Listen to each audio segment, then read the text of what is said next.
पढ़ा लिखा दिहाड़ी का मजदूर है। फ्रीलांसर को उसने बोला पढ़ा लिखा दिहाड़ी का मजदूर। फ्रीलांसिंग, आज के वीडियो में हम बात करने वाले हैं फ्रीलांसिंग के कड़वे सच के बारे में।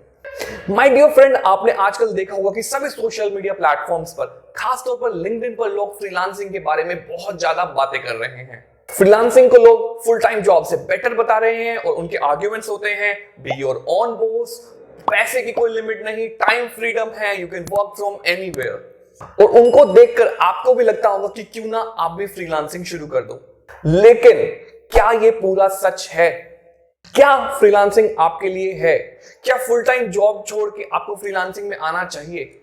अगर इनमें से कोई क्वेश्चन भी आपके माइंड में है तो इस वीडियो को आप पूरा देखना, मैं पूरा सच आपके सामने लेकर आऊंगा। मेरे बहुत सारे फ्रेंड्स और नेटवर्क में लोग हैं जो फुल टाइम फ्रीलांसिंग करते हैं। उनसे बात करके उनके एक्सपीरियंस को जो मैंने समझा वो मैं आपके साथ शेयर कर रहा हूं। एक जो सबसे बड़ा अट्रैक्शन क्रिएट करता है फ्रीलांसिंग की तरफ, वो है be your own boss.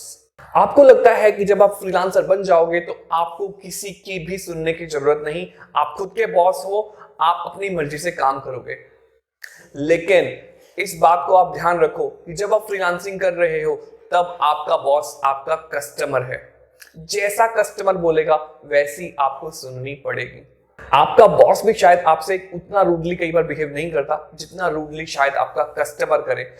Boss की एक्सपेक्टेशन एक लिमिट तक होती है, लेकिन कस्टमर की एक्सपेक्टेशन की कभी कोई लिमिट नहीं है। तो अगर आप ये सोच रहे हो कि फ्रीलांसिंग करने के टाइम आप अपने बॉस बन जाओगे और सब कुछ आपकी मर्जी से चलने लगेगा, my dear friend, be aware, this is not the fact. इस बात पे कुछ लोगों का आर्ग्यूमेंट हो सकता है, so choose your customer wisely. But my dear friend, आप फ्रीलांसिंग में नए हो, सो आपके पास उतनी फ्लेक्सिबिलिटी नहीं होगी कि आप अपने कस्टमर्स को चूज कर सको। जो ऑलरेडी एस्टैब्लिश्ड फ्रीलांसर्स हैं उनकी बात कुछ और हो सकती है। सेकंड फैक्टर जिसको बहुत ज्यादा वेटेज दी जाती है वो है time freedom.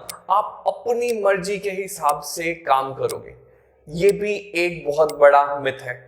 My dear friend, जो फ्रीलांसिंग प्रोजेक्ट्स मिलते हैं मोस्ट ऑफ द टाइम्स उनकी जो डेडलाइंस होती हैं वो बहुत शॉर्ट डेडलाइंस होती हैं। आप बहुत मेहनत करके कस्टमर को पाते हो और उसकी अगर डेडलाइन आप मीट नहीं करोगे तो वो कस्टमर आपको रिपीट कस्टमर नहीं बनेगा। इसलिए अधिकतर फ्रीलांसर्स बहुत टाइट टाइम शेड्यूल्स के अंदर काम करते हैं। दिन रात काम करके वो प्रोजेक्ट को पूरा करने की कोशिश करते रहते हैं। और दूसरा जो फैक्टर माइंड में वर्क करता रहता है कि इस प्रोजेक्ट को कंप्लीट करूंगा तभी मैं दूसरे प्रोजेक्ट पे काम स्टार्ट कर पाऊंगा, क्योंकि एक टाइम में आप एक एक्स नंबर ऑफ प्रोजेक्ट्स को ही हैंडल कर सकते हो।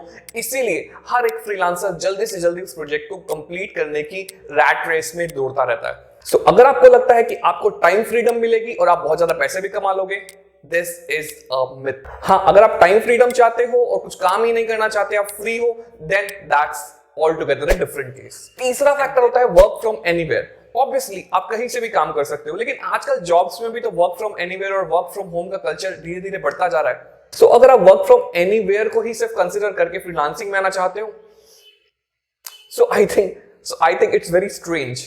बट अगर आप सीरियसली काम करना चाहते हो तो कितना मैटर करता है वर्क फ्रॉम होम या वर्क फ्रॉम ऑफिस? शायद सिर्फ आवर्स ऑफ कम्यूटिंग।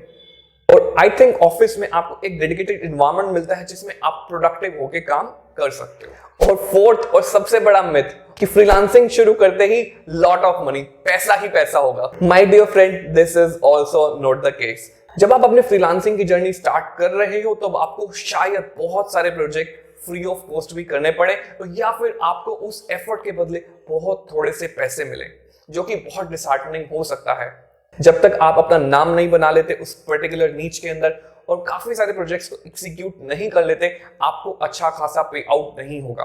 काफी सारे फ्रीलांसर्स को आपने देखा होगा कि पोस्ट करते हैं कि उनको एक प्रोजेक्ट के लिए $10,000 मिले, $5,000 मिले, लेकिन वो पूरा सच नहीं बनाते कि उस प्रोजेक्ट में उन्होंने कितना टाइम दिया, उस प्रोजेक्ट के अंदर कितना ज्यादा डिलीवरेबल्स था। किसी कंटेंट राइटर को आपने देखा होगा कि $5,000 का उसने प्रोजेक्ट किया, लेकिन वो ये नहीं बताते उस $5,000 के प्रोजेक्ट के लिए उसने कम से कम 30 से 35 आर्टिकल्स लिखे हैं। और 30 से 35 आर्टिकल्स लिखने के लिए उसने कितनी रिसर्च करी है और कितनी मेहनत करी है और कितनी बार उसको चेंजेस करने पड़े, कितनी बार उनको अल्टरेशंस करने पड़े उन आर्टिकल्स के अंदर, और कितनी एनर्जी और टाइम उनका कंज्यूम हुआ, कितने टाइट शेड्यूल उन्होंने काम किया। सो जो आपको सामने से दिखाई दे रहा है, रियलिटी में बिहाइंड द सीन्स बहुत सारी चीजें चलती रहती हैं, तो उनको भी ध्यान से आप ऑब्जर्व। पांचवा फैक्टर जो फ्रीलांसिंग चूज करने से पहले आपको कंसीडर करना चाहिए वो है अट्रैक्टिंग क्लाइंट्स। ऐसा नहीं है कि आपने आज फ्रीलांसिंग शुरू करी और कल से आपके पास धड़ाधड़ क्लाइंट्स आना शुरू हो जाएंगे।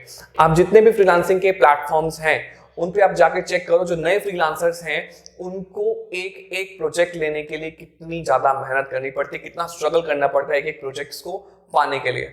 जिनके पास कोई रेटिंग नहीं है उनको एक प्रोजेक्ट मिल जाए, ये बहुत एक मिरेकल से कम नहीं होता।